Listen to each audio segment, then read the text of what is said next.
until I actually get the videos posted, which probably won't be for a couple of days due to the encoding delay. I typically do 2 or 3 tutorial videos. Twitch will keep them for about a week. While Twitch is still hanging on to them, I get a couple of them built up, and then I can crank them all out over to YouTube at once. And so we get a bulk production that way, and you'll get 3 or 4 videos will show up on YouTube all at one time.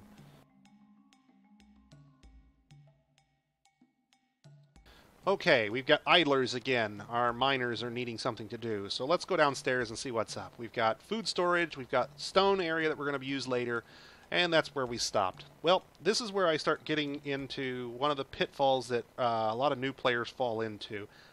You don't build separate bedrooms to start. You can, I've done it, but it takes up a lot of work, it takes up a lot of labor. It really bogs your dwarves down. And one of the things you can get away with, at least early on, is building a really nice dormitory with just a handful of beds in it and forcing all your dwarves to sleep in it. Let's be honest, this is a military dictatorship. I'm in charge, they do it.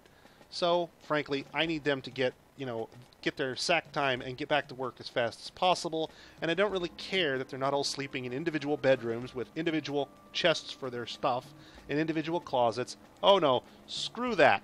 I've got idlers, I need them back to work, and the way we're going to get them back to work is to build a dormitory. Hey presto, there's our round room that will eventually become a dormitory. The grass is always greener on the other side. It is in this map, that's for sure.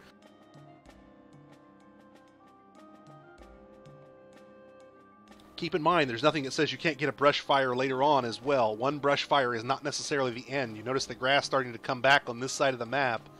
Eventually it will regrow, and when it does, it will regrow green and be subject to another brush fire. We could conceivably see this happen again.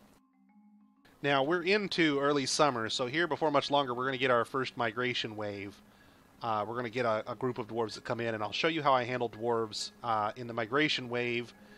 And we'll get our dormitory set up, and I'll get our masons started on a dining room furniture, and then before much longer I'm going to have to cut it, guys, because it's 10 o'clock here already, and I can't do this all night. I got to work in the morning. So we'll go ahead and get a few more things done, and then I will trim up the stream for tonight, and we'll move on to something else tomorrow.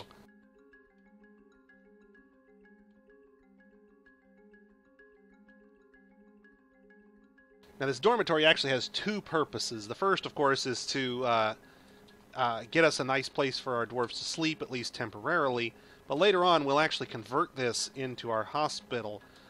So I'm actually going to set up some plumbing here as well. I'm going to build us a well that's near to where our hospital operates. Wells are important for getting fresh water. Water from ponds, brooks, and so forth is muddy and full of nastiness that will cause infections in your dwarves, and leads to a situation where your dwarves will actually die of infections despite having received medical treatment. Clean water and soap will all but eliminate infections in your fortress, and can be used and are relatively simple to create. And they're just not hard to set up. It's just an easy thing you can do to keep your dwarves alive longer. So let's talk about plumbing for a second.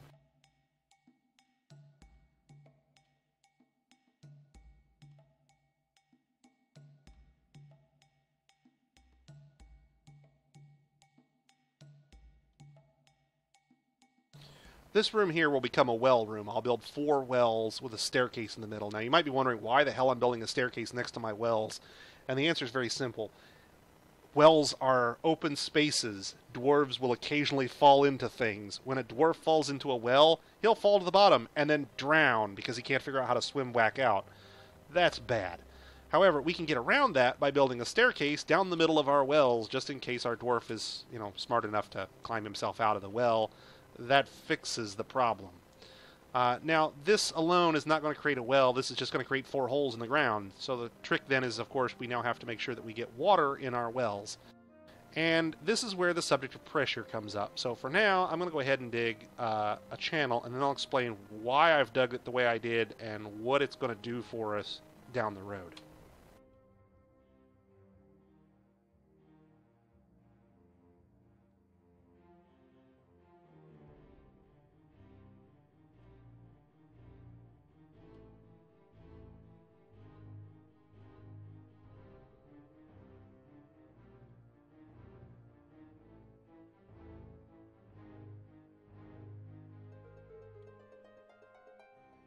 Okay, now this is going to need a little bit of explanation here in terms of what I'm doing and why I'm doing it. So here's the deal.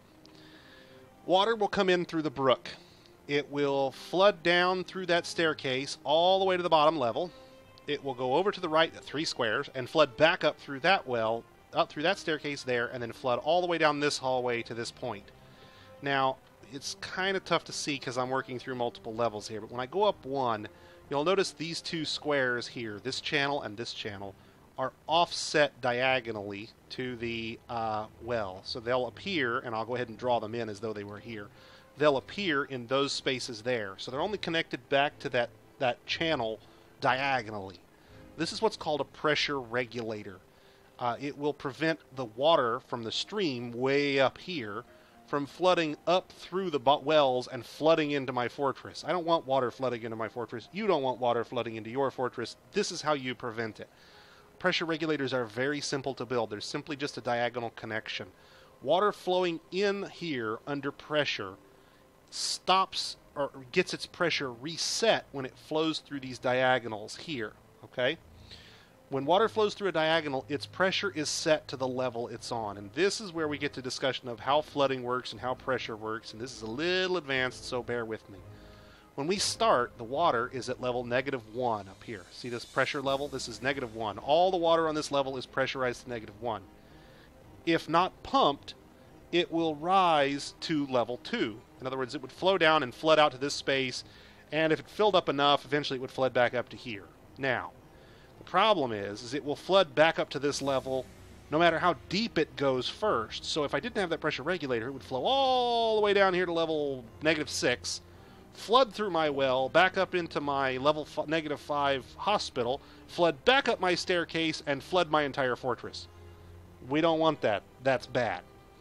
So, the pressure regulator here, these 2 diagonals that we're going to end up with, resets the pressure of this water on the right side of the pressure regulator to -6, meaning it won't flood above this level no matter what. You can have a pressure regulator earlier in the channel, but in order to get good flow, which is the other criteria you have to worry about with a well, you want the pressure regulator as close to the destination as possible so the water can be pressurized for as long as possible. When you deal with pressure and you cut the pressure early, you lose a lot of the flow power, and sometimes you can end up with a situation where you have this long tunnel and the water basically evaporates before it actually gets to the destination, and you end up never getting any water where you wanted it. So build the regulator fairly close to where you want the water to end up, and there you end up with, and it does slow the water down. It can slow the water down, but it also prevents the water from flooding up above this level. Now, here's a catch. When I say that it resets the water pressure, it only resets the water pressure for water that flows through it. So the water on the left side of those diagonals over here in this long channel will still be pressurized at -1. If I punch a hole through it, it'll flood. On the right-hand side, after it's flowed through those 2 diagonals, the water will be pressurized to -6. If I punched a hole way down, if I went down to -10 and I drilled these holes all the way down there, and I tapped the water on the right-hand side, it would flood because it would flood back up to this level. You follow me? But it wouldn't flood above this level on its own. So this water is effectively getting its pressure reset. Now, I do need to cancel these these boxes that I drew in for our sake. Now, the staircase here in the middle actually serves 2 purposes at this point. First, once these diagonals get touched, it will actually allow water to flow into these other spaces that we'll use for the other 2 wells. And second of all, if a dwarf falls into the well for whatever reason, dwarves are stupid, right? It will actually end up with a situation where our dwarf could just basically take 1 step, be on a staircase, and walk back up to the surface, and fantastic. Some folks are asking why the channel itself is composed of upstairs. This is a really sneaky gotcha that Dwarf Fortress won't tell you about until the middle of your fortress, and then it'll spring it on you when you least expect it. Trees can grow in water up to the point where they are 1 tick short of mature. So, a tree that, say, takes 3 years to get to be a full-size tree will grow for 2.99 years and then stay at that point indefinitely, unless the water it's in gets below level 4. The moment the water gets too shallow, bang, you've got a full-grown tree, and the full-grown tree will block the channel, leading to a situation where now you have to send a woodcutter into your water channel to cut a tree down with a flood on the other side of it. Needless to say, throwing my woodcutter into that channel to go carve out a tree with water on the other side of it potentially leads to a situation where my woodcutter drowns in the well. I don't want that. You don't want that. The easiest way to avoid it, the simplest way of all, is simply to carve all of the channel from staircases. That's it. Now, you can do this in other ways. Say, for example, you forgot. You dug out just plain, ordinary hallway channel like this. Okay? Say I didn't know about this trick and I did that and I wanted to fix it for later. You can actually keep trees from growing by building a stockpile and then telling nothing, and then setting the stockpile to accept nothing.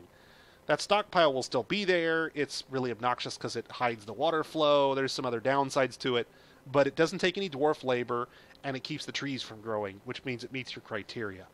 For my purposes, it's more simple just to do this. And for those of you who've ever seen an ancient aqueduct, say for example in Rome, they're not flat surfaces. They're actually carved pieces of stone, and the worst that the Romans would ever have to deal with was not so much, moss and such overgrowing their aqueducts. It was actually mineral deposits that would build up. They'd actually have to send people in to chisel them out. There's your random real-world factoid for the day. Okay, so now we've got this well area dug out, but not quite finished yet. So let's go ahead and connect it up so our miners have something to do. And our miners will go ahead and dig out the first level of the well here, as well as the staircase that we're going to need that goes all the way down. Okay, now, here's a sneaky problem. If I finish digging the down channels at this point, we'll end up with a situation where our miner gets stuck. And if he gets stuck, he'll actually sit down there. The game won't warn you. And the next thing you know, Urist McHungry is down there looking for rats to keep himself alive. This is actually a really easy way to get a miner stuck. Lose a pick, lose a dwarf, not good. So, we're going to cheat here a little bit. We're going to take what I did originally, and we're going to dig out a down staircase here. Okay, remember, these are all connected by a diagonal, so we're okay there, right? On this level, we'll dig another up-down, and on this level, we'll dig another up. Okay, just like we did in the center of the well, except for this last level. What we will end up with when we're all said and done is a set of 4 channels that go all the way to the bottom that connect by diagonals alone back to the center staircase. Okay, let's let Urist McMiner get on with his digging. Let's go ahead and talk about the connection to the brook. The other reason I do it this way is because the brook is an infinite supply of water. I don't have to worry about refilling it. I don't have to worry about buckets. I don't have to worry about pumps. It just works after this point. Now, the downside, of course, is that I didn't build any way to shut this off. So if later on I determine I need to shut it off, I'm screwed. You can build in a way to stop it. You could build a floodgate here in the middle of this tunnel somewhere, tamp the water off with a floodgate, drain the system. Frankly, I'm not sure what you'd need to drain it for, but you could theoretically do this. Now, there is another potential problem. Say, for example, this wasn't a brook, it's a river. Then we end up with a situation where, okay, great, now I've got a river, and it's connected to this tunnel, which is connected to this tunnel, which is connected to that tunnel, which connects back to my well, and the next thing you know, giant frogs that come in with the goblins can swim in through your floodgate, come out your well, and butcher everybody in the dining room. Again, bad. So, we prevent that by blocking access. But here's the problem. There's a lot of things in Dwarf Fortress that can destroy buildings and certain types of constructions, like doors, for example. And the question becomes, how do you prevent something that can smash in through a door from getting into your fortress? A floodgate alone won't do it, because a floodgate can be destroyed. So the way we get around this is twofold. First, we build this little bottom piece down here. You notice how the water goes down before it comes back up. There's a trick to this. There's a reason to do this. Fortifications sounds like a really good idea, but it doesn't work. Fortifications are actually can be swam through if the water is full. I don't know if it's a bug or if it's intentional, but if you have 7 of 7 water, the giant frog swims right through the fortification, comes into your wells, comes out through there and butchers all your dwarves in the hospital. Also not good. Fortifications won't work, although they're impervious to being destroyed. They can be swam through. Bars and grates that are horizontal on this level won't work because they can be smashed down. But there's a particular mechanic here in Dwarf Fortress that for right now works well. And here's the trick. If I were to build a grate, and I'll use the X because I don't have any grates ready for building, and I build the grate right there over the top of that staircase that goes down to the level below, something on the bottom level can't smash up. This is one of those weirdnesses of Dwarf Fortress. This level is effectively its own separate little world. It can't actually affect the upper world without certain conditions being met, and that gets a little detailed, and I'll skip it for now. Suffice to say, if I build a grate right there over the top of that staircase, nothing underneath it can smash through the grate to get up to this pipe, and this pipe is effectively secure. Even if it's connected to a river, even if it's connected to the ocean, even if there are zombie whales coming up the middle of your pipe, they can't get through that grate. Because it's on a separate Z level from down here. When in doubt, build something to prevent it. And yes, when in doubt, use the wiki. If you go wiki the term building destroyer, you're going to see all sorts of mechanics that can deal with you can see all sorts of mechanics that deal with, who can destroy buildings under what conditions, and holy cow, that gets complicated real fast. So we're going to skip most of it. But I'm going to build a grate here.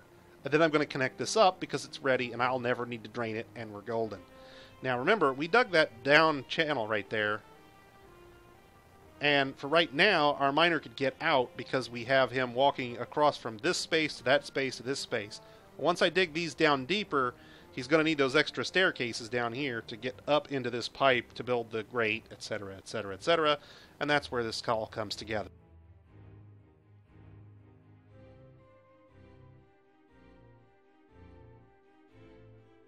And if you think this is complicated, you should see the milling area we're going to have to create later.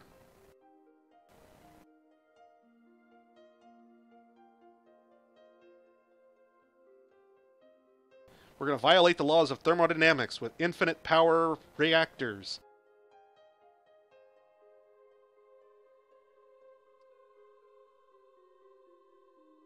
Okay, the well is now dug out. Now, some of you might be wondering why I dug it so deep, and this is another one of those weird... Yeah, there we go. I knew somebody would ask why it had to be deeper. Here's why it has to be deeper. And this is another one of those, you'd never think about it, and it gets you. If the water is one level deep, i.e. if my well is here and my water is here, the water comes up laced with mud. And you're right back into the same situation that you got into with using ponds and brooks. You've got mud in your water, and your dwarves get infections and die. So, here's the trick. You dig the well at least 2 levels deep, and I prefer 3 for a reason I'll get to momentarily. You dig the well at least 2 levels deep, the mud is on the deep level, and the water will be pulled from the upper level, and it will be mud-free, and you don't run into infections. And that's why it has to be deeper. It really doesn't. It's one of those things that'll really sneak up on you. The water won't go up. I covered this earlier, but I'll go through it briefly again. This tunnel is connected only by diagonals. You notice the only connection to this other area, to this square area. This is the well area. This is the pipe area, all the way up to and including this staircase. This is the well area up here on the squares, and then the left area is the pipe area. The pipe area only connects to the well area by diagonals. It's really gamey, but welcome to Dwarf Fortress. There are other ways to get around it. You could do a system with pumps, pump the water into a reservoir, use a floodgate. You end up with water spilling out. It's not particularly pretty. I mean, there are ways around it that are slightly less gamey, slightly less mechanistic, if you will. But this works. It's flawless. It obeys the rules of Dwarf Fortress. At some point in the future, they'll eventually change it.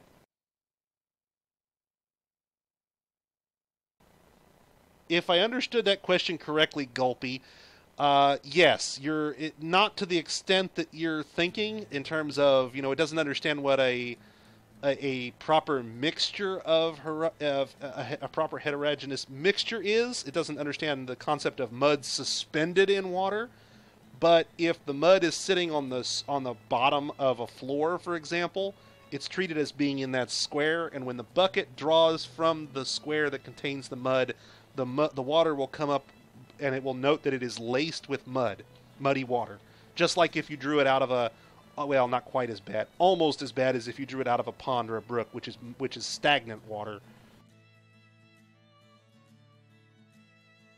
And yes, as other people are mentioning, in Dwarf Fortress, I frankly will pull out all the stops because Dwarf Fortress, like every other roguelike on the planet, will never, ever, ever show you mercy. There's no reason to treat it nicely. Okay, so we've got our well dug, but I need to go ahead and get our mason doing something useful in that sense. He hasn't finished building his section over there, but we need to get a grate on his to-do list. So I'll add the grate to his list, and he'll finish building up our little... In fact, I need to add 2 grates, because remember I said I was going to build a grate over that section of... Oops. Over that section of brook that I dug out earlier. And, yeah, as somebody noted, the brush fire tried to kill me 2 minutes into the tutorial map, for crying out loud.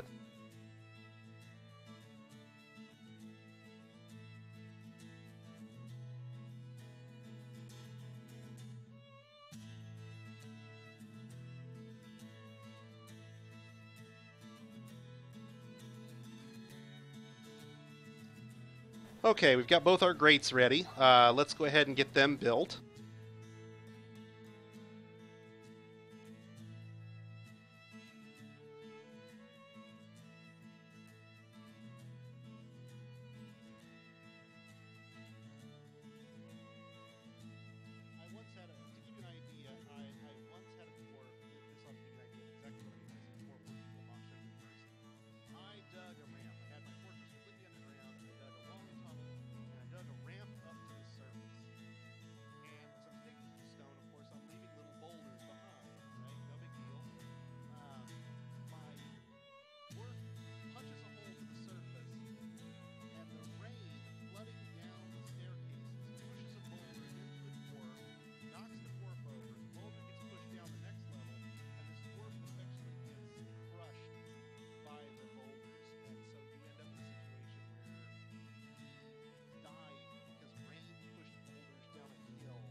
Oh, sorry. The volume knob on my little adjustment here on my earpiece probably got bumped. Is that better, guys?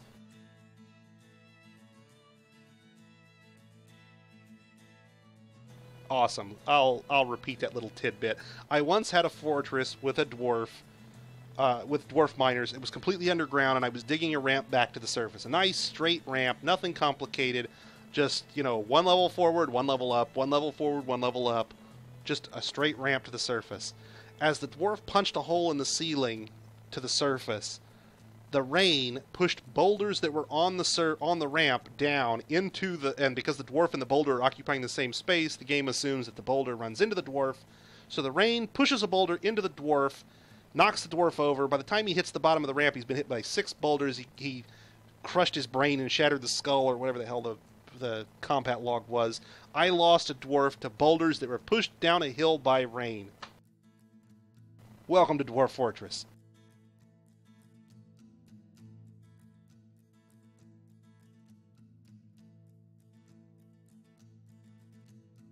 So they come along and we've got our grate built there. We should have our grate built here on the surface here momentarily. Our mason will go back to doing work there. Let's see what we've got to do here. Our miners need more work to do. We're back to having idlers again. Let's see. This is food storage, stoneworking, dormitory. Let's do dining room. Dining room is good.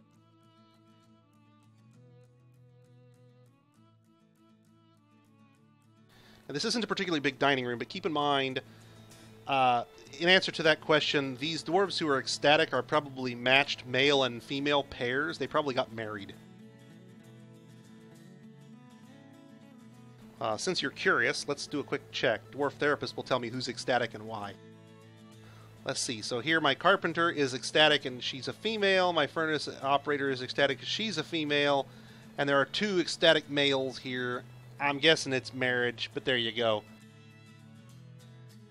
I'm not sure I copied the question, make install. You mean, was the brush fire on the map when I started?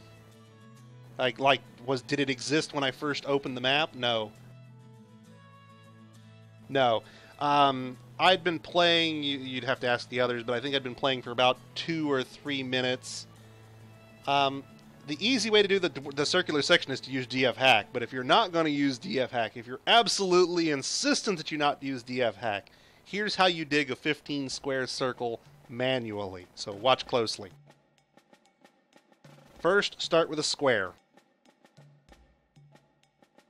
5 by 5. So far so good? Now, extend that by 4 more 5 by 5 squares. You can dig this out as one chunk. It ends up being a large plus sign when you're done. But you end up with a set of squares, basically, on the map, dug out like this. Now, go to the center square here and dig out an 11 by 11 box. Now dig out a 13 by 9 and a 9 by 13. And you have a 15 radius, or 15 diameter circle. That's how you do it manually. That's a lot of button pushing. Frankly, I love Dig Circle for doing that. Dig Circle basically has all of the... You basically tell it a radius and it builds a circle. I recommend odd number radiuses. You can use diameter, excuse me. You can use an even number and it will do its best, but it doesn't come out quite as nice if you use an even number. So use odd numbers generally and you'll come out better. 15 is nice for the reason I'm getting ready to show you. Take, for example, this simple 15 diameter circle. You can build 4 workshops in the cardinal points and 4 more in the corners.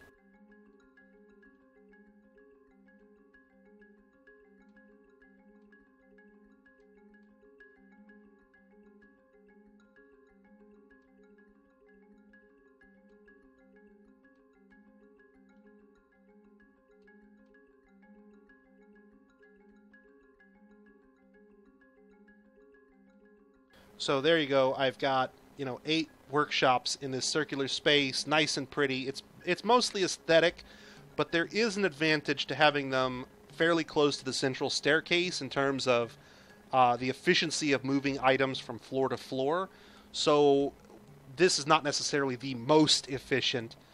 Later on when I do bedrooms, for example, if you go out on the wiki, there's a lot of folks who do fractal bedroom patterns to optimize things even further than what you're going to see me do.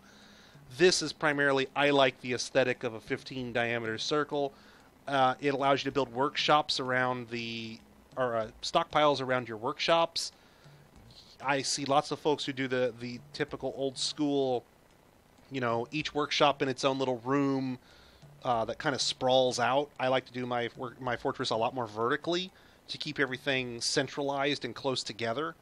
The question is how much you really want to optimize it. I mean, in terms of raw optimization, the most efficient stockpiles we get aren't those chains I do up there at the top. It's the quantum stockpile with a minecart that dumps everything in your fortress on one square. But that's where I kind of look at that and go, wow, that's really stupidly gamey, and I don't do it. You can. There's more efficient ways to do it. There are ways to break the game's physics in such ways that the results are silly but yet produce incredibly effective results. From my standpoint, there are just limits to how far I'll actually bend the rules, and every player is going to have their own preference for how far they're willing to push what Dwarf Fortress will let them do. You aren't going to do it the same way I do it. I'm not going to do it the same way as the next guy. Everybody's got their own personal preferences. And yeah, danger rooms are a good example. I'll actually build one of those in a future lesson just to show how it works. I don't know that I really regard it as particularly gamey, although it will break the game for you if you let it do so.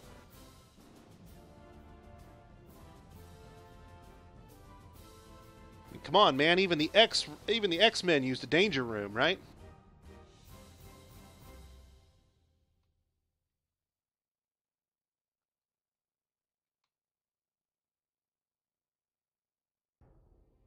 Okay, this room is primarily stone processing. Masons, mechanics, stone crafters, although the craftsmen's workshops will be used for other things along the way. That's really where we're going to be here. That's what's going to be done here. We're going to process our stone on this floor. So all of the workshops that I conceivably want to process stone in are on this floor, and I'll eventually create a stone stockpile here to have the stone moved here for them to use. In order to do that, though, we're going to need to get our carpenter doing something more useful than cutting trees, and the way we're going to do that is by getting him to build a couple of wheelbarrows. This is one of the new features that was recently added to Dwarf Fortress. Older players are not going to be familiar with wheelbarrows and minecarts. Stones are now heavy. Boulders are now heavy. If your dwarf is moving a boulder, he will actually slow down dramatically as he moves the boulder from place to place. So if you watch my mason, let's see if I can find him here real fast.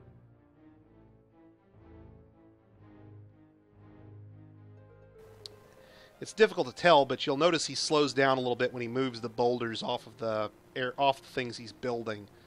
There's a moment where he goes to move the boulder, and it takes him longer to move the boulder off. You can get around that by building minecarts and wheelbarrows, which effectively sidestep the weight limitations and delays that you'll get from that. Primarily, you use wheelbarrows for moving heavy objects. You also get a small change to them out of dealing with mass movement of goods, for example. Some folks use minecarts for automating workshop hauling. Frankly, I'll end up with a situation where I'll have more haulers than I'll know what to do with, and I'll simply do all of the hauling manually with manual labor. We come here in hopes of a better life. And here we are midsummer with our first migration wave. Here's one of the issues. You can get around things that Dwarf Fortress will do this one way, and the tools allow you to kind of sidestep things a little bit. Notice that Dwarf Fortress only sees 8 dwarves on the map. The 7 we originally started with, and that first migrant who just arrived, let's see, he's down there at the bottom right corner. You can see him flashing with the little X there. So the migrants are coming in at the south side of the map right now. We're going to get our migrants pre-assigned. And here's how we do that. First, we open up Dwarf Therapist. And we read dwarves. Now notice, when we started we only had 9, but now we have 9 and a child.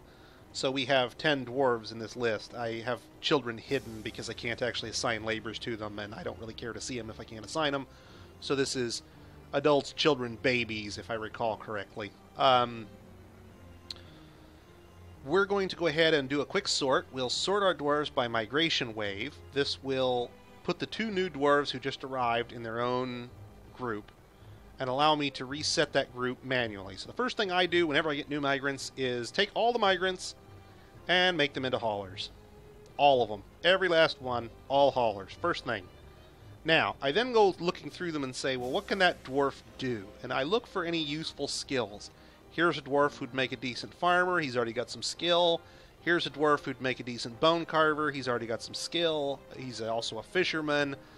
Then I figure out, well, do I need that or not? And if I need it, great, I've got one. And if I don't, great, I've got one. Now, initially, I'm probably not going to do anything with them for this first wave except let them be haulers. I've got a lot of hauling to do because I don't want this stuff on the surface to stay on the surface. I want it underground. I don't want to run the risk that the grass regrows if we get another bushfire before next spring and all my stuff gets burned up because I've got, 5 dwarves running around on the surface migrating goods back and forth. So before we get to that point, I want stuff underground. So, here's how we're going to do that. we're going to take this eventual pasture space, or this eventual space that I cut out that I was originally going to use for milling, and we're going to convert it to a temporary stockpile.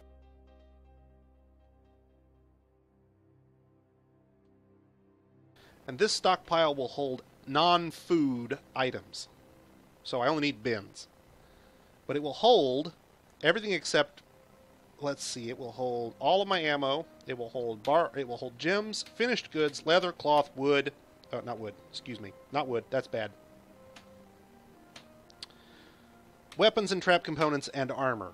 These things all fit in bins, except the animals, but that's just cages. We only have a couple of cages right now, I'm not too worried about them. Furniture takes up a lot of space. We've got a lot of furniture sitting up in the carpenter stockpile, so we can't really deal with that, right now. Coins don't really exist in this version. You can make coins, but I'm not ever going to, and the economy doesn't work right now, so coins don't really do any good. I don't want my blocks migrated from where they are currently. I do have bars. Let's go ahead and enable some of this. So let's allow bars, let's allow other materials, but not blocks. So they'll move my coal, and they'll move my bronze bars, if there are any left, down to the stockpile, but everything else will stay on the surface. Now those two haulers, they've got no jobs. I should go back up and explain that. What I call a hauler is a bunch of people doing a bunch of jobs that I don't really care about too much. Wood cutting, butchery, wood burning, milking, shearing, beekeeping, stuff that I don't really care about that's pretty much useless in terms of your fortress.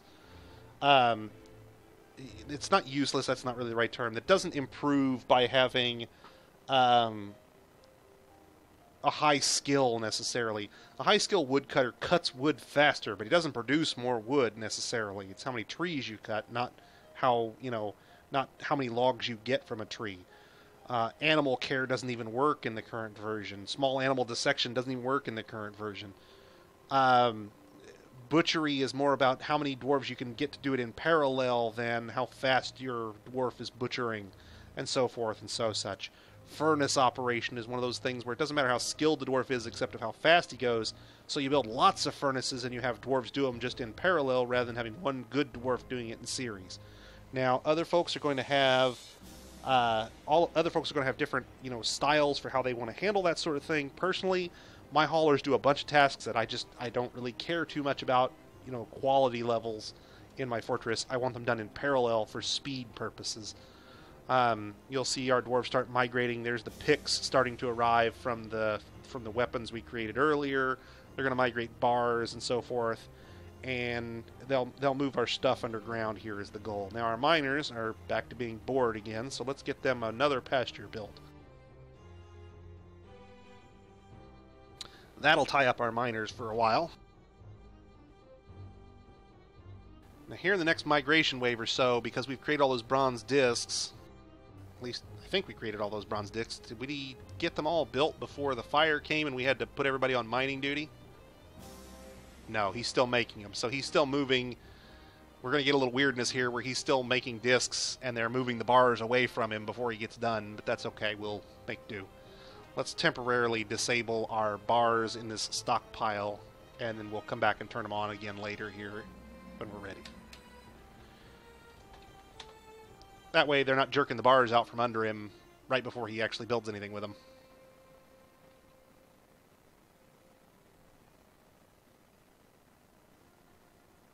Notice your dwarves move bins to the stuff, pick the stuff up in bins, and then drag the whole bin back downstairs. They're a little more efficient about hauling than they used to be, but that's why we built the logistics chain, is to keep stuff in the bins or the bins and the barrels from going missing when we need it later. Now, I'm going to pause the game momentarily. I have to step away from my keyboard for just a second, and I'll be right back.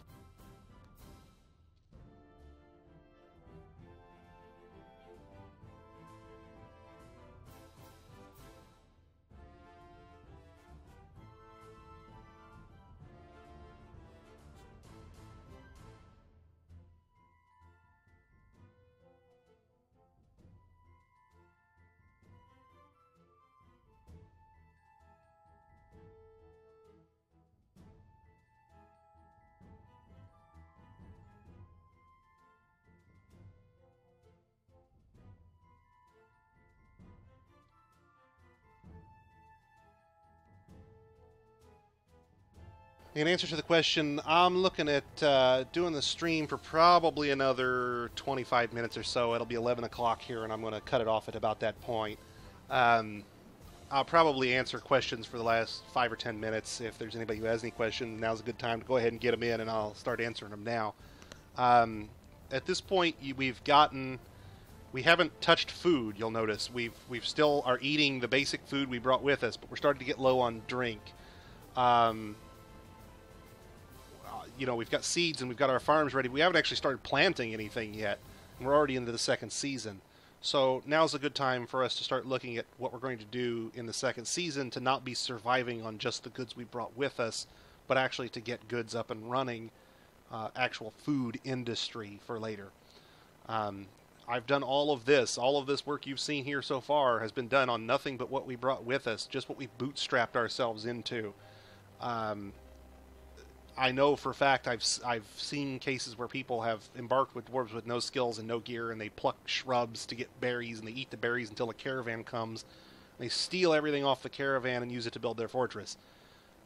This is by no means the most, dwarfy way to go about building a fortress. It's just what works for me, and it's relatively straightforward for new players to observe. I can upload the saves, but since I do seasonal saves, typically what I would do is if I'm going to upload the saves is upload about one a year. So the first save is just going to be, dwarves in a wagon and nothing built. And later saves are going to be about a year in, and then 2 years in, and 3 years in, because otherwise I end up with just bundles and bundles of saves. And while I know DFFD has a lot of storage space out there, I really don't want to tie up, 5 or 10 saves worth of space for just, my particular tutorial. I run this stream oftentimes on this map fairly regularly, so if you're looking to follow along, you can watch it on Twitch after the fact. You can watch it on YouTube. I'll eventually upload the version for semi-permanent archiving. I'm going to go back here before much longer and pull the old Tin Sound tutorial off and replace it with this one, where you actually get to see people responding to events beyond their control, like the brush fire.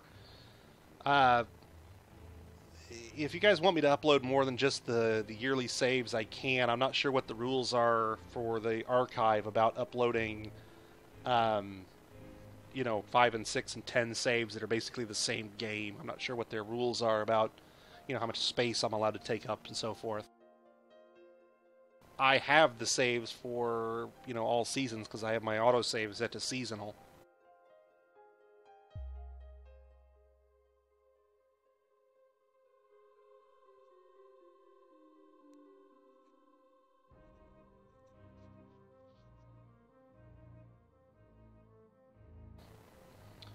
Okay, and our miners are still looking for more work. Let's go ahead and get them working on the actual depths of the fortress. Let's talk about forges.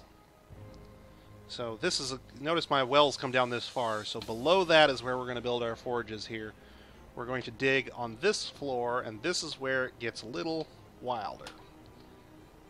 This is where we're going to dig our magma forges. Now, of course, if I've got magma forges, on the level below that I need magma, and the last thing I want to do is have my magma storage actually connect to my staircase, so we got to get rid of this section of dig out here. So we'll go back upstairs, and in addition to forges, we also have kilns and glass furnaces and smelters and all those things that need to be built.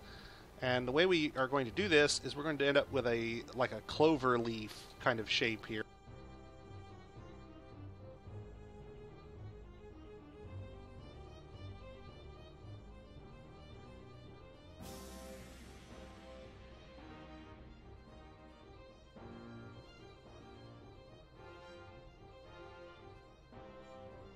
And we'll mirror that on the lower level.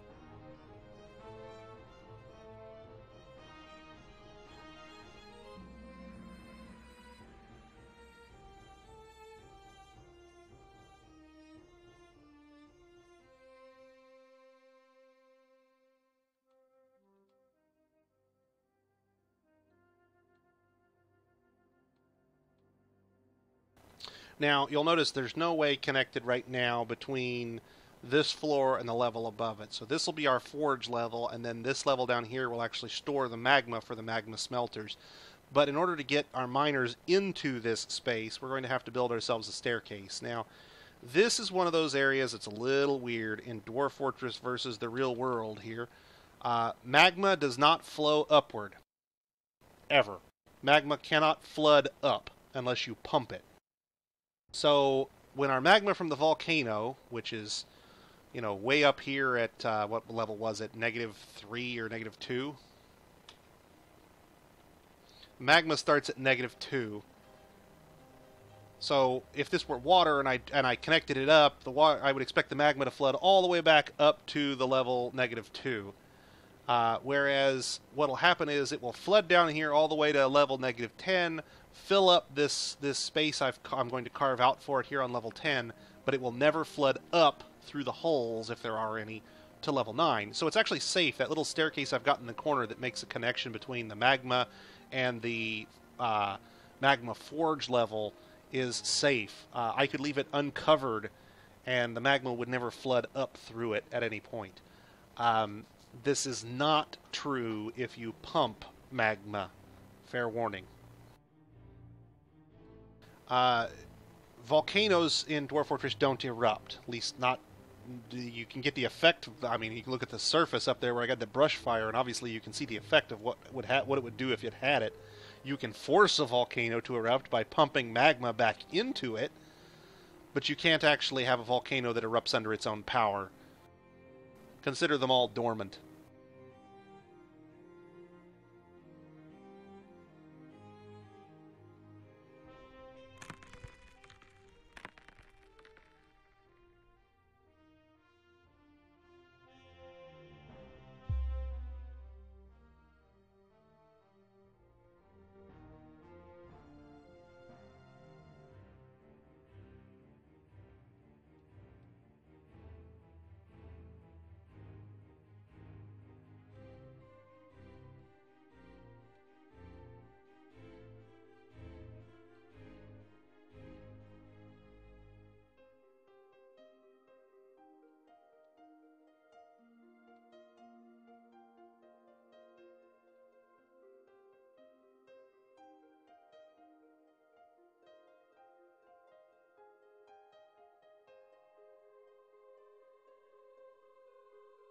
Okay, and I think we need to start looking at customizing our jobs a little bit here.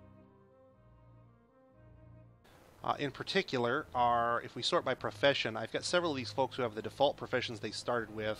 This guy's actually our mason.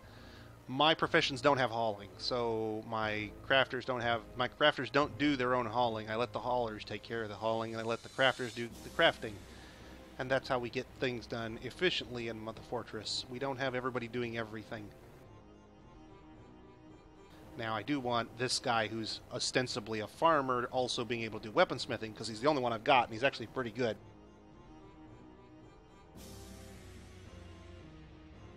Now, later on in your fortress, you'll end up with a lot more dwarves than you know what to do with, and so basically you'll have a hauler corps that's, 30 or 40 or 50 dwarves who basically don't have anything to do except serve in your military or haul goods from one point to another in your fortress.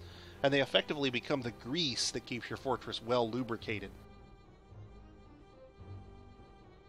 Sometimes literally when you need magma explorers.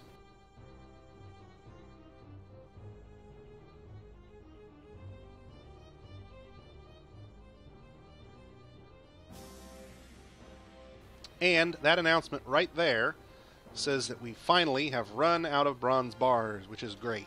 That means we've now created all the discs we're going to need, or so to speak, and you'll notice that they have all been removed from the forge. They're gone. They're not here.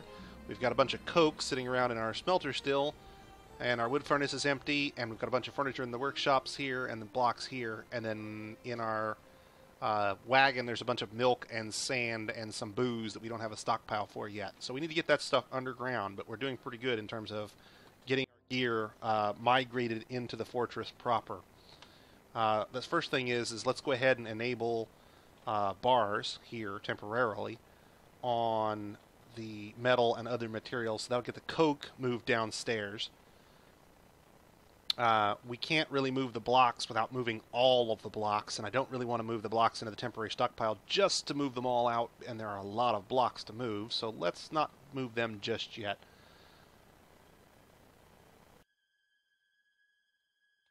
We'll use this floor here for block storage. There's usually a lot of blocks. And it looks right now we've got our carpenter needs a job, and one or more of our haulers also need something to do. So let's go ahead and talk about where we're going to get our carpenter doing. It looks like we need a carpenter floor here as well. I typically like to, you may have noticed already, I typically like to divvy up my floors based on what jobs are being done. So stone jobs are all on one floor, you know, food processing jobs are going to be on one floor, carpenter and people who work with wood will be on one floor, and so forth. The folks who work with metal will all be on one floor. That's just the way I lay my fortress out.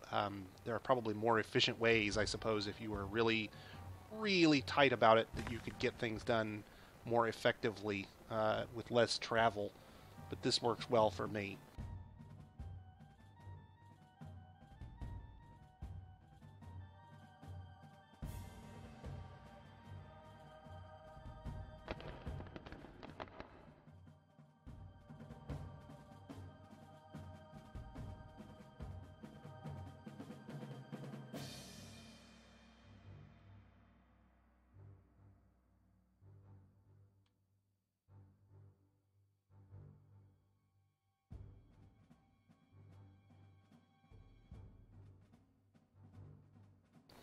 Our carpenter and our haulers are complaining about having nothing to do, so my solution is give them something to do. We'll send them out to cut trees. We can always use a few more logs. I can always create a wood stockpile and jam them in there. And that'll give them something to do in the meantime. Our mason is very slowly getting the walls built for our fishing enclosure.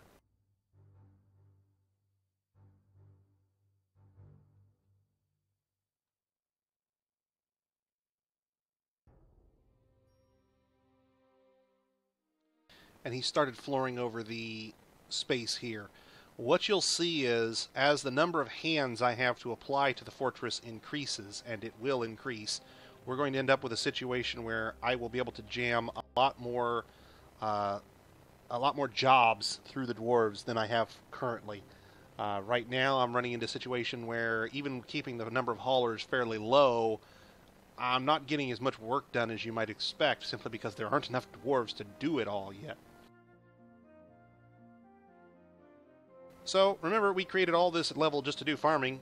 Probably a good time we set the farms up. So I typically run one plot, one 25 tile plot in this case, solely for plump helmets. They're a staple, like I said previously.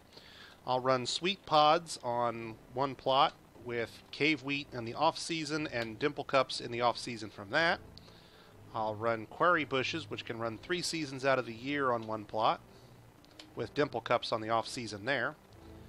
I'll run sweet pods in the off season in the spring and run pigtails in the 2 seasons that you can actually do pigtails. And plump helmets in the off season for that.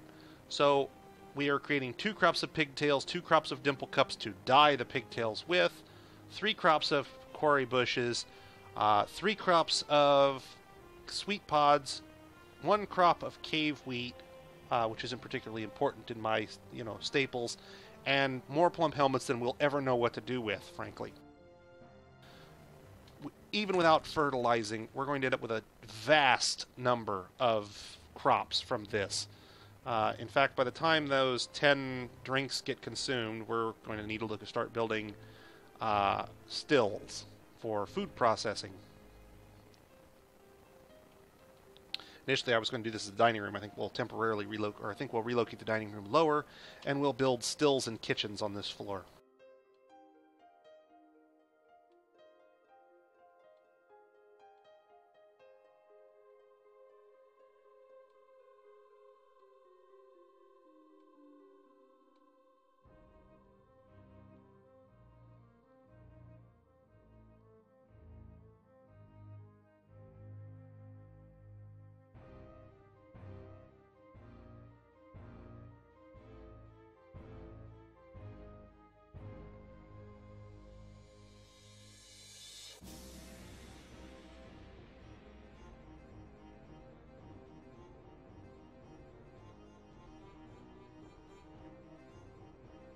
In fact, I need to get the meeting area up and running because that dwarven kid is running around. He's going to get himself kidnapped. And I would make a one less mouth to feed joke at this point, but I'm going to refrain for the moment.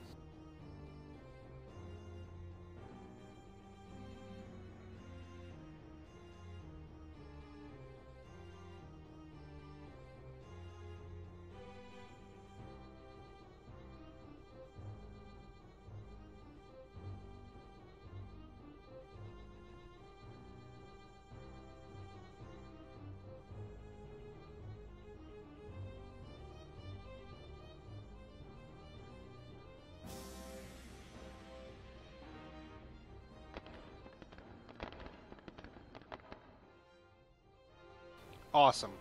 Now we've got our stills up and ready to go, so we're ready to start making booze. But remember, we're down to 8 drinks, 5 plants, and 20 fish. So we're getting down to the bare nubs of our food stocks here. So let's talk about what we're going to do to get out of this temporarily dire situation we've got.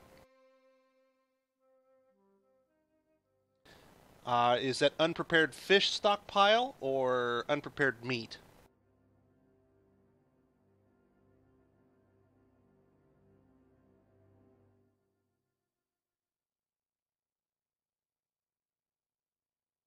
I have a meat stockpile that's just a temporary stockpile right here by the butcher shop.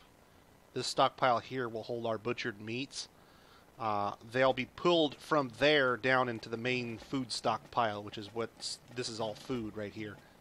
Eventually we'll have a separate stockpile for... Basically, I do a chain for everything. So if I want to take eggs into my main stockpile, the main stockpile only takes from lynx. And so if I want to stop eggs from showing up in the main stockpile, I turn off the input stockpile. And any eggs that are in it will get pulled down into the main stockpile, but the entry stockpile will effectively stop accepting eggs at that point. And no more will end up that are not already into the logistics chain.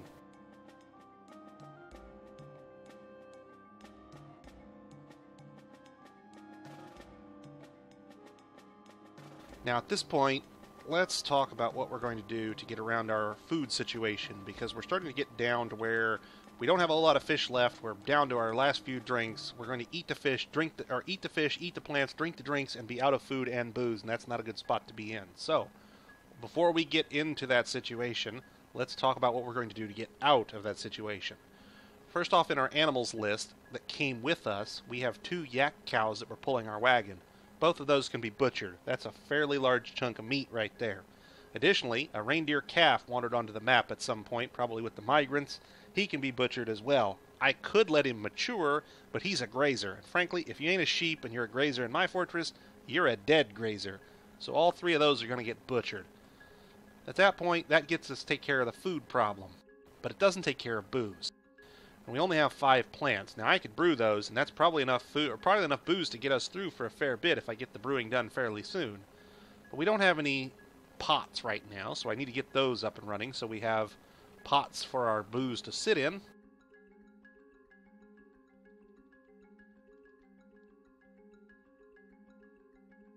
There's 2 ways to handle that, and the first is I can create rock pots. But remember, I brought all that milk with me, remember?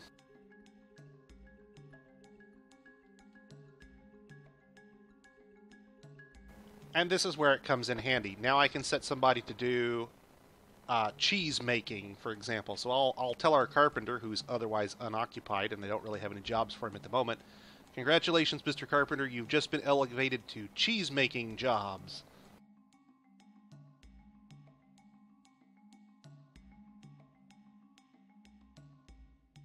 He'll take the milk, he'll produce cheese, he'll stick the cheese in the temporary stockpile, someone will eventually come along and move it from the temporary stockpile down to the main stockpile, and we'll get a barrel.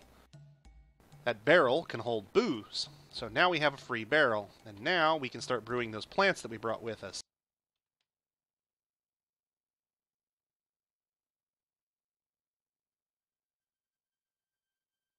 I am seen. I must go back. Aha, our first thieves. Now's a good time to start talking about dogs. This is another good reason I bring dogs. Dogs spot thieves, and will also chase them down and eat them in many cases.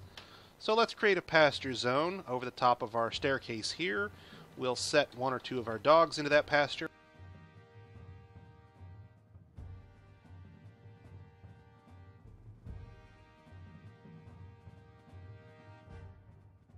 Someone will be along momentarily to move the dogs out to the pasture space.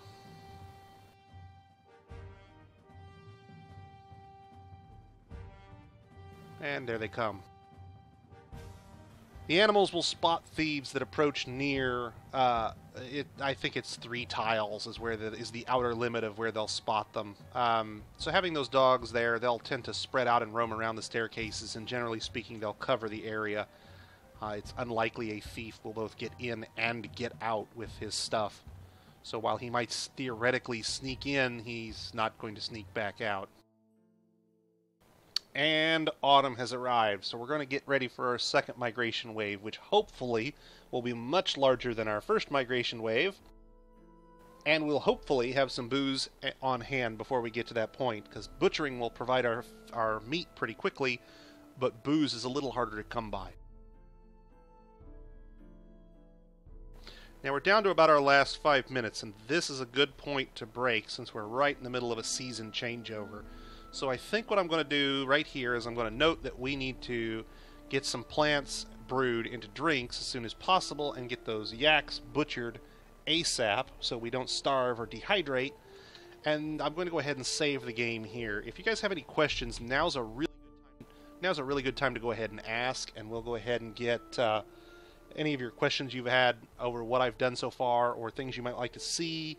If you have any discussion about the stream, now's a good chance to ask. I'll eventually get this posted to YouTube, but as I said, since Twitch hangs on to them for a week, and I tend to prefer to do the YouTube encoding process all in one lump, I'll typically run 3 or 4 of these at once rather than trying to do one at a time into YouTube. I'll simply upload them all at once. Any questions for me, guys? I see 37 more people still out there watching. If you guys have questions, by all means, feel free to throw them up there in the chat window and let's get them addressed. Otherwise, I'm going to go ahead and cancel the thread here or cancel the stream here in about 5 minutes, and I'll post an update on the Reddit thread for when you guys can expect me to pick up and carry on for the next couple of seasons. Generally speaking, we'll tend to run a little faster from here on in. These first couple of seasons, like I said, I did a lot of stuff before we even really got underway in terms of dealing with how you get your fortress set up. This is a very, very deep game, and it is not entirely hard to understand why people find it difficult to pick up and just, start playing. For those of you who've been following the discussion in the Reddit threads, there was some ostensibly games journalist for the New York Times or somebody who said, "Oh, I'm going to pick up Dwarf Fortress and play that without a tutorial." And I kind of went, "Yeah, I bet I know how that one's going to end up, because it'll end up about the same way my first fortress did. Your dwarves will all starve to death in the 2nd or 3rd season." Generally speaking, when I do one of these, I tend to stream every day. It'll be in the evening. Unfortunately, I have to work for a living, so no Dwarf Fortress in the middle of the day, unfortunately. Generally speaking, it'll be about 6:30 to 7 Eastern Time, and I'll pick up and I'll just stream for as long as I think I can stand it, and as long as my voice continues to hold out. The last fortress I ran before I got bored of it, we ran all the way through to the first Forgotten Beast we had. Web Slinger, for the record. Not as exciting as the Brush Fire. I will cover topics from, how to set up your military in burrows to traps and defending yourselves against sieges. This is only the intro to, how to get a fortress started. We're only 2 seasons in, and I haven't even started producing food yet. So the next couple of days, we're going to start covering a little more deep. Why is that, Alan? Just out of curiosity. I have done the circular rooms manually. I don't know if you were watching for that section. Somebody asked the question earlier about how to make circular rooms. You can do it manually. I demonstrated the method for a circular room, and the method expands to any arbitrary size you like. You can do it manually, but I use the DF Hack plugin. Let me pull Dwarf Fortress back up and I'll show you the plugin again real fast since you guys are curious. This command line interface right here is DF hack. I use it for a lot of its convenience plugins. There's a vast, as I mentioned earlier when we first started the stream, there's a vast number of these things, and they all do all kinds of different things to help you manipulate your fortress in various ways. In particular, I use Dig Circle, which allows you to set a diameter in tiles, whether you want it to be, dig or ramp or upstairs, downstairs, cross stairs, hollow or filled, and so forth. The circles you see me digging in this stream are primarily going to be filled 15. It's actually a size and layout that I got from another poster named Dwarf on the Reddit forums. He mentioned it earlier when I was on Bay 12 talking about how to maximize the efficiency of my fortress. When I first started playing, I saw a lot of posts talking about frame rate drop, as your population gets larger and you have lots of pets. And one of the easiest ways to prevent frame rate drop from pathfinding is to minimize the distance that dwarves have to travel and that animals have to travel so that pathfinding finds its destination quickly. So when I was talking to him about, how to set up an efficient fortress, he described the layout he used, which is similar but a little different than the one I use, where he was using a 15 diameter circular room because it didn't take as many tiles to dig out as my initial square rooms that I was digging, and at the same time it kept things very centrally located to the central staircase that runs vertically through the fortress. Ever since I've started doing circular rooms, I've been doing it, and before I started using DF Hack, I did it manually. It's a lot more work to do it manually than it is to do it with DF Hack. Basically, in DF Hack, let me pull the game up real fast just so you can see. I won't actually do the play here. I'm just going to pull it up real fast.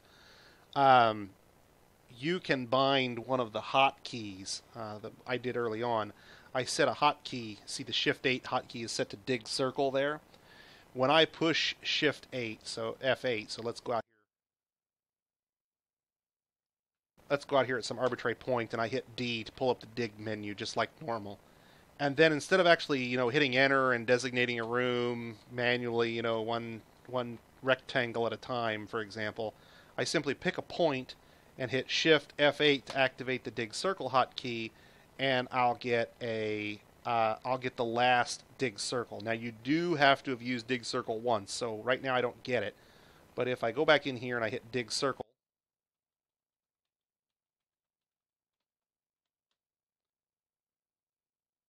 there's my circle. And once I've used it once, just using dig circle by itself will get you the same circle over and over again.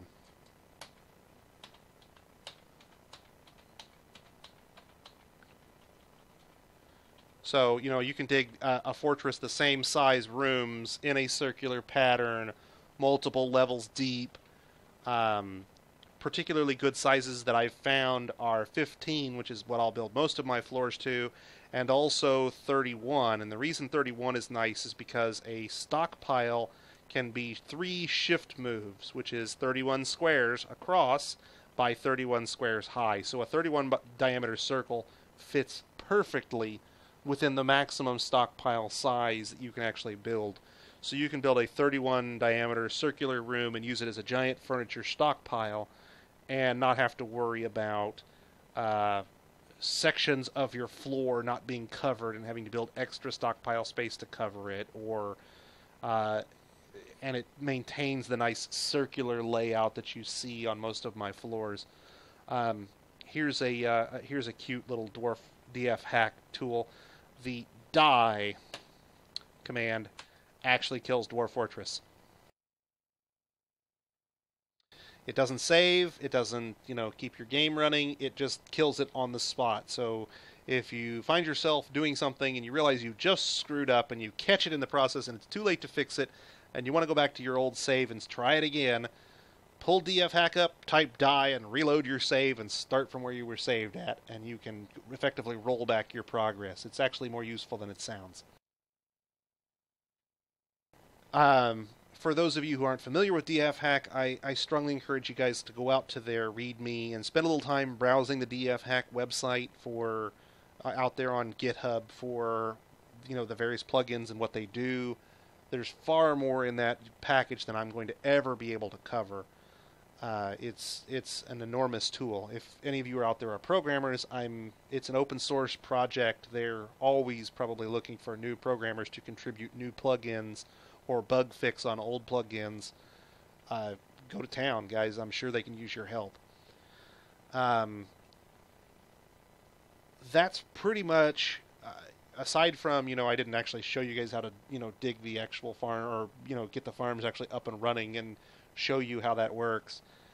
That's the first two seasons of my typical game. The brush fire is a little unusual, but not grossly outside the realm of things I've seen before. Uh, the next season, you're going to see crop farming up and running. You're going to see us butcher a bunch of yaks for meat. You're going to see us brewing our existing plump helmets, picking surface crops in order to get some of the surface crops that we need. In particular, we're going to be looking for rope reeds and fisher berries, wild strawberries, prickleberries for their various properties. We'll have our food industry effectively up and running. We'll punch a hole into the caverns to get our pastures started. We'll build our outer curtain wall. We'll build a drawbridge. At that point, we have a secure fortress, although not particularly safe because it won't stop a siege, except with just by buttoning our walls up. We would have to look at investing in traps. We probably won't be ready to start on traps until spring or summer of the second year, which is a little late.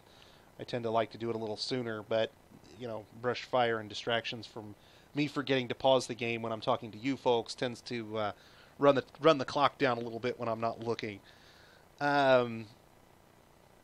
If you guys have any questions and I'm not around, feel free to drop them off in the Reddit thread. I'm happy to respond to questions there. If you guys are going to watch this on YouTube, once I get the links posted, and you do run into a question, don't post it on YouTube. I don't even check YouTube comments. I leave them up so people can talk to one another, but I don't post in YouTube. I could care less what people post in the comments. I ignore them. So if you've got questions, contact me directly through Reddit. Post on one of the threads where I've linked the ongoing progress of the tutorial. I'm more than happy to answer questions. I, check my email several times a day, and I'm more than happy to keep up a running dialogue in terms of, how to go about various things in Dwarf Fortress. Aside from that, guys, I've pretty well covered everything I'm going to cover for tonight. It's 11 o'clock here, and I'm going to get some sleep before I have to work in the morning. So if there's no further questions, I'm going to cut it.